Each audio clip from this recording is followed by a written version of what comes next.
नमस्कार दोस्तों, high study channel पर आप लोगों का बहुत बहुत स्वागत है। इस वीडियो में हम लोग बात करेंगे एक 2024 में एक नई रिक्रूटमेंट आएगी। ये रिक्रूटमेंट होगी आप लोगों की ईपीएफओ में, एम्प्लॉयज़ प्रोविडेंट फंड ऑर्गेनाइजेशन के अंडर में ये रिक्रूटमेंट आएगी। और इसमें जो आप लोगों की पोस्ट होती है आप लोगों की इसमें SSA सोशल सिक्योरिटी असिस्टेंट है। और लेवल 5 के अंडर में ये पोस्ट आती है। 29,200 इसका बेसिक होता है। ये 2023 का नोटिफिकेशन है। 2024 का नोटिफिकेशन कब तक आएगा, कितनी वैकेंसी होगी, वो इस वीडियो के एंड में मैं आपको बताऊंगा। और 2023 में कितनी कट ऑफ गई थी वो बताऊंगा, और क्या एग्ज़ाम पैटर्न था वो हम लोग देखेंगे। तो ये आप लोग का 2023 का नोटिफिकेशन है। इसमें जो आप लोगों का एग्ज़ाम का पैटर्न होता है वो 2 स्टेज में होता है। स्टेज 1 आप लोगों का ऑनलाइन होता है, सीबीटी पेपर होता है। स्टेज 2 कंप्यूटर टाइपिंग टेस्ट होता है, जिसको फेज 2 बोलते हैं। इसमें आप लोगों का स्किल टेस्ट होता है। तो सिर्फ और सिर्फ सिंगल स्टेज एग्ज़ाम होता है। सेकेंड स्टेज में आप लोगों की टाइपिंग होती है। एग्ज़ाम कौन कंडक्ट करवाता है? एग्ज़ाम कंडक्ट करवाती है आप लोगों की NTA, नेशनल टेस्टिंग एजेंसी। और ऑल इंडिया लेवल पे ये वैकेंसी आती है।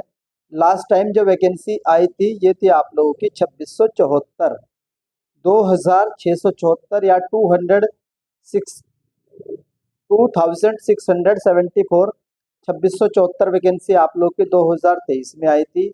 इस बार कितनी वैकेंसी आएंगी वो इस वीडियो के एंड में बताऊंगा। और नोटिफिकेशन कब तक आएगा वो भी हम लोग देखेंगे। और कितनी लास्ट ईयर की कट ऑफ है वो मैं अब आपको दिखाऊंगा। उससे पहले मैं आपको इसका एग्ज़ाम पैटर्न दिखा देता हूँ कि इसका एग्ज़ाम पैटर्न क्या रहता है फेज़ 1 का। तो ये एग्ज़ाम पैटर्न है आप लोगों का फेज़ 1 का, जिसमें आप लोगों से टोटल 150 क्वेश्चन पूछे जाते हैं। 150 क्वेश्चन 600 मार्क्स के, 600 नंबर के। टाइमिंग रहती है आप लोगों के पास 2.5 आवर, 2.5 घंटा। और जो टॉपिक्स रहते हैं, सब्जेक्ट्स रहते हैं, जनरल एप्टीट्यूड 30 क्वेश्चन 120 मार्क्स के। उसके बाद जीके 30 क्वेश्चन 120 मार्क्स के। Mathematics 30 question 120 marks. और general English and with comprehension 50 question 200 marks. और कंप्यूटर भी आता है इसमें 10 क्वेश्चन 40 मार्क्स। तो टोटल 150 क्वेश्चन पूछे जाते हैं 600 मार्क्स के। और एक क्वेश्चन आप लोगों का 4 नंबर का होता है। और जो आप लोगों का सिलेक्शन होता है वो फेज 1 के आधार पर ही होता है। आउट ऑफ 150 में से 600 में से कितना आपका स्कोर आता है। और इसमें नेगेटिव मार्किंग भी रहती है 1/4 की। और इंग्लिश कॉम्प्रिहेंशन शैल भी ऑब्जेक्टिव का होता है। टोटल 600 नंबर का पेपर होता है। और जो फेज 2 के लिए कैंडिडेट सेलेक्ट किए जाते हैं वो 10 गुना कैंडिडेट सेलेक्ट किए जाते हैं। 2674 वैकेंसी थी तो 26,740 कैंडिडेट को फेज 2 के लिए सेलेक्ट किया गया था।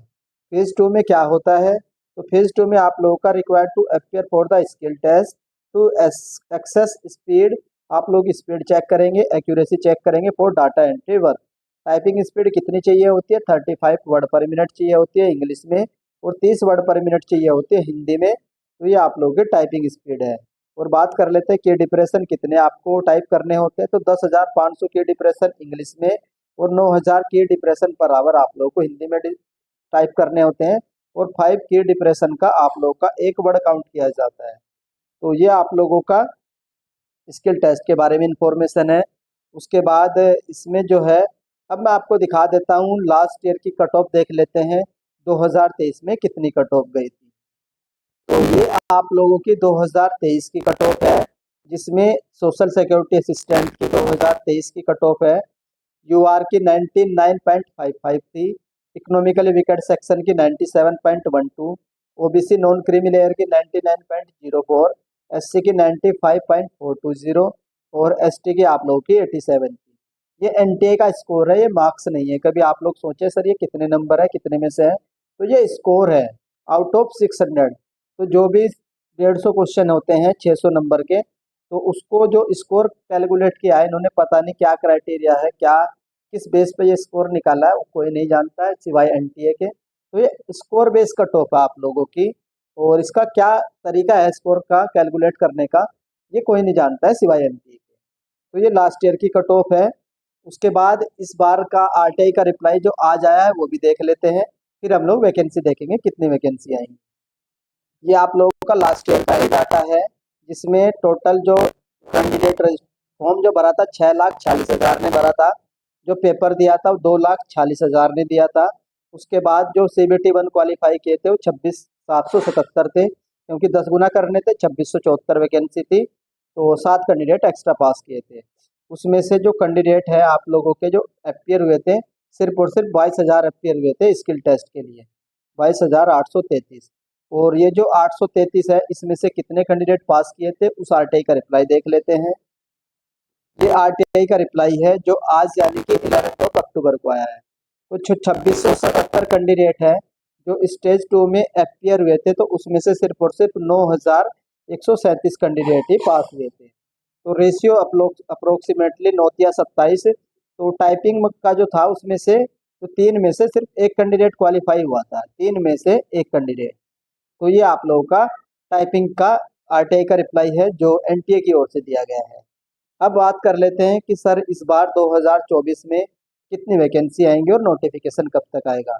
तो जो आप लोगों का नोटिफिकेशन है ये आएगा आप लोगों का जनवरी 2025 में। जनवरी 2025 के एंड तक आप लोगों का नोटिफिकेशन आएगा सोशल सिक्योरिटी असिस्टेंट की पोस्ट के लिए EPFO डिपार्टमेंट में, एम्प्लॉयज प्रोविडेंट फंड ऑर्गेनाइजेशन। उसके बाद इसमें जो वैकेंसी कितनी रहेंगी, तो 1700 वैकेंसी रहेंगी इस बार। कितनी? 1700 वैकेंसी के आसपास आपकी वैकेंसी होंगी। जनवरी 2025 में नोटिफिकेशन आएगा और पोस्ट रहेगी आप लोगों की सोशल सिक्योरिटी असिस्टेंट, और डिपार्टमेंट रहेगा employees provident fund organisation. Level क्या रहेगा? लेवल 5 रहेगा। सैलरी स्लिप मैंने अपने चैनल पर डाल रखी है, तो 55 से 60,000 आप लोगों की सैलरी रहेगी। तो ये भी एक अच्छा ऑप्शन है आप लोगों के पास बैंकिंग की तैयारी करने वालों के लिए, कि बैंक के अलावा 2 जगह वो जा सकते हैं।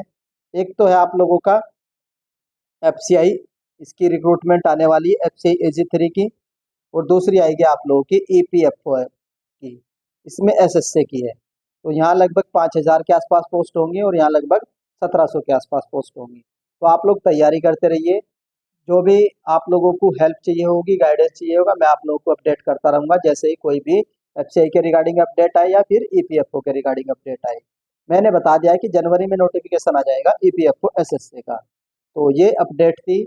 आई होप आप लोगों को अपडेट पसंद आई होगी, और अगर अपडेट पसंद आती है तो वीडियो को लाइक कर दीजिएगा। चैनल पर फर्स्ट टाइम विजिट कर रहे हो तो चैनल को सब्सक्राइब कर लो, बेल आइकन को ऑन कर लीजिए। तो वीडियो देखने के लिए धन्यवाद। Thank you.